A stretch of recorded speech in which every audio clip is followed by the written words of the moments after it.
ಬೆಂಗಳೂರಿನ ಹೊರವಲಯದ ಹೆಬ್ಬಗೋಡಿ ಬಳಿ ನಡೆದಿದ್ದಂತ ರೇವ್ ಪಾರ್ಟಿ ಪ್ರಕರಣ. ಪಾರ್ಟಿಯಲ್ಲಿ ಡ್ರಗ್ಸ್ ಜೊತೆಗೆ ನಡೆದಿತ್ತು ಬೆಟ್ಟಿಂಗ್ ದಂಧೆ. ಹೆಬ್ಬಗೋಡಿ ಬಳಿ ನಡೆದಿದ್ದ ರೇವ್ ಪಾರ್ಟಿ ಪ್ರಕರಣದಲ್ಲಿ ಈಗ ಪಾರ್ಟಿಯ ಜೊತೆ ಡ್ರಗ್ಸ್ ಇತ್ತು, ಡ್ರಗ್ಸ್ ಜೊತೆಗೆ ಬೆಟ್ಟಿಂಗ್ ದಂಧೆ ಕೂಡ ಇತ್ತು ಅನ್ನೋ ಸ್ಫೋಟಕ ಮಾಹಿತಿ ಹೊರಬೀಳ್ತಾ ಇದೆ.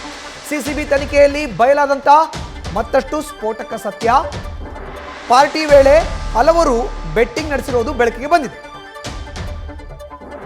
ಹೆಚ್ಚಿನ ಡೀಟೇಲ್ಸ್ ನಮ್ಮ ಪ್ರತಿನಿಧಿ ಸಂದೇಶ್ ನೀಡ್ತಾರೆ, ನೇರ ಸಂಪರ್ಕಕ್ಕೆ ಜಾಯಿನ್ ಆಗಿದ್ದಾರೆ. ಸಂದೇಶ್, ನೋಡಿ, ಈಗ ಸಿಸಿಬಿ ತನಿಖೆಯಿಂದ ಒಂದು ಕಡೆ ರೇವ್ ಪಾರ್ಟಿ, ಡ್ರಗ್ಸ್ ದಂಧೆ, ಇದರ ಜೊತೆಗೆ ಬೆಟ್ಟಿಂಗ್ ದಂಧೆ ಕೂಡ ನಡೀತಾ ಇತ್ತು ಅಲ್ಲಿ ಅನ್ನೋ ಮಾಹಿತಿ.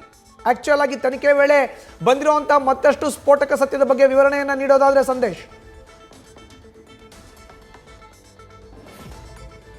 ಮಧುಸೂದನ್, ಈಗಾಗಲೇ ರೇವ್ ಪಾರ್ಟಿ ಪ್ರಕರಣಕ್ಕೆ ಸಂಬಂಧಪಟ್ಟಂತೆ ಅಂದರೆ ಹೆಬ್ಬಗೋಡಿಯ ರೇವ್ ಪಾರ್ಟಿ ಪ್ರಕರಣಕ್ಕೆ ಸಂಬಂಧಪಟ್ಟಂತೆ ಈಗಾಗಲೇ ಸಾಕಷ್ಟು ಜನರ ಬ್ಲಡ್ ಸ್ಯಾಂಪಲ್ಸ್ ಅನ್ನು ಕೂಡ ಪಡೆದುಕೊಂಡಿದ್ರು. ಅದರ ಜೊತೆಗೆ ಈಗಾಗಲೇ ಏನು ಪೆಡ್ಲರ್ಸ್ಗಳ ವಿಚಾರಣೆಯನ್ನು ಕೂಡ ಮಾಡಿದ್ರು. ಅಂದರೆ ಪೆಡ್ಲರ್ಸ್ಗಳನ್ನು ಅರೆಸ್ಟ್ ಮಾಡಿ ಅವರನ್ನ ಬಾಡಿ ವಾರೆಂಟ್ ಮೇಲೆ ಕಸ್ಟಡಿಗೆ ಪಡೆದುಕೊಂಡು ಅವರನ್ನ ಈಗಾಗಲೇ ವಿಚಾರಣೆ ಕೂಡ ಮಾಡಿದ್ರು. ವಿಚಾರಣೆ ಸಂದರ್ಭದಲ್ಲಿ ಪೆಡ್ಲಿಂಗ್ ಅನ್ನ ಎಲ್ಲಿಂದ ಮಾಡಿದ್ರು ಅನ್ನೋದನ್ನ ಪತ್ತೆ ಹಚ್ಚುವಂಥ ಸಂದರ್ಭದಲ್ಲಿ ರೇವ್ ಪಾರ್ಟಿಯಲ್ಲಿ ಏನೆಲ್ಲ ಇತ್ತು ಅನ್ನೋದಕ್ಕೆ ಸಂಬಂಧಪಟ್ಟಂತೆ ವಿಚಾರಣೆ ಮಾಡಿದಂಥ ಸಂದರ್ಭದಲ್ಲಿ ಬರೀ ಅಲ್ಲಿ ಪಾರ್ಟಿ ಮಾತ್ರ ಇರಲಿಲ್ಲ, ಡ್ರಗ್ಸ್ ಪಾರ್ಟಿ ಮಾತ್ರ ಇರಲಿಲ್ಲ, ಬೆಟ್ಟಿಂಗ್ ದಂಧೆ ಕೂಡ ನಡೀತಾ ಇತ್ತು ಅನ್ನೋ ಮಾಹಿತಿ ಲಭ್ಯವಾಗಿದೆ. ಅಂದ್ರೆ ಈಗಾಗಲೇ ಸಿಸಿಬಿ ಅಧಿಕಾರಿಗಳು ಕೂಡ ಅಲ್ಲಿದ್ದಂತಹ ಯಾರೆಲ್ಲ ಭಾಗಿಯಾಗಿದ್ರು ಆ ಇವೆಂಟ್ ನಲ್ಲಿ ಅಥವಾ ಆ ಪಾರ್ಟಿಯಲ್ಲಿ ಅವರ ಒಂದು ಬ್ಯಾಂಕ್ ಖಾತೆಗಳಿಂದ ಅಂದ್ರೆ ಸುಮಾರು 7 ಬ್ಯಾಂಕ್ ಖಾತೆಗಳಿಂದ 86 ಲಕ್ಷ ರೂಪಾಯಿಯನ್ನ ಈಗಾಗಲೇ ಸೀಸ್ ಮಾಡಿದ್ದಾರೆ. ಬಿಕಾಸ್ ಅವರೆಲ್ಲರೂ ಕೂಡ ಲೋಕಸಭಾ ಚುನಾವಣೆಯ ಅಂದ್ರೆ ಕರ್ನಾಟಕದ ಲೋಕಸಭಾ ಚುನಾವಣೆ ಹಾಗೆ ಆಂಧ್ರ ಪ್ರದೇಶದ ವಿಧಾನಸಭಾ ಚುನಾವಣೆಯ ಫಲಿತಾಂಶದ ಕುರಿತಂತೆ ಬೆಟ್ಟಿಂಗ್ ಅನ್ನ ಆಡ್ತಾ ಇದ್ರು. ಅಂದ್ರೆ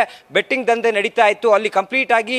ಒಳಗಡೆ ಪಾರ್ಟಿಯಲ್ಲಿ ಆ ಒಂದು ಬೆಟ್ಟಿಂಗ್ ಕೂಡ ನಡೀತಾ ಇತ್ತು. ಆ ಬೆಟ್ಟಿಂಗ್ ನಲ್ಲಿ ಹಣವನ್ನ ಏನು ಬೆಟ್ಟಿಂಗ್ಗೆ ಹಾಕೋದಕ್ಕಾಗಿ ಸುಮಾರು 86 ಲಕ್ಷವನ್ನ ತಂದು ಅದನ್ನ ಕೊಡಲಾಗಿತ್ತು. ಹಾಗಾಗಿ ಈಗ ಸದ್ಯ ಏನು ಮುಂಗಡವಾಗಿ ಕೊಟ್ಟಂತಹ 86 ಲಕ್ಷ ಯಾರೆಲ್ಲರ ಬ್ಯಾಂಕ್ ಖಾತೆಗಳಲ್ಲಿತ್ತು ಆ ಬ್ಯಾಂಕ್ ಖಾತೆಗಳಲ್ಲಿದ್ದಂತಹ ಹಣವನ್ನ ಫ್ರೀಸ್ ಮಾಡಿದ್ರೆ, ಮತ್ತೊಂದು ಕಡೆ ಈಗಾಗಲೇ ಪೆಡ್ಲರ್ ಸಿದ್ದಿಕ್ ಕೂಡ ಬಾಯ್ಬಿಟ್ಟಿದ್ದಾನೆ. ಅಂದ್ರೆ ನನಗೆ ಡ್ರಗ್ಗೋಸ್ಕರ ಡಿಮ್ಯಾಂಡ್ ಮಾಡಿದ್ರು ಅಲ್ಲಿ ಇವೆಂಟ್ನವರು ಅಂತ ಹೇಳಿ. ಅದಕ್ಕೆ ಸಂಬಂಧಪಟ್ಟಂತೆ ವಾಟ್ಸಪ್ ಸಂದೇಶಗಳು ಕೂಡ ಸಿಕ್ಕಿರೋದ್ರಿಂದ ಈಗ ಮುಂದಿನ ಹಂತದಲ್ಲಿ ಪೆಡ್ಲಿಂಗಿಗೆ ಅಥವಾ ಡ್ರಗ್ಗಿಗೆ ಯಾರೆಲ್ಲ ಡಿಮ್ಯಾಂಡ್ ಮಾಡಿದ್ರು ಅವ್ರಿಗೆ ನೋಟಿಸ್ ಅನ್ನ ಕೊಟ್ಟು ವಿಚಾರಣೆ ಮಾಡುವಂತ ಕೆಲಸವನ್ನ ಕೂಡ ಮಾಡಲಿದ್ದಾರೆ. ಮಧುಸೂದನ್, ಧನ್ಯವಾದ ಸಂದೇಶ್ ನಿಮ್ಮ ಮಾಹಿತಿಗೆ. ನ್ಯೂಸ್ ಫಸ್ಟ್, ನಿರ್ಭೀತಿಯಿಂದ ನಿಮ್ಮ ಪರವಾಗಿ.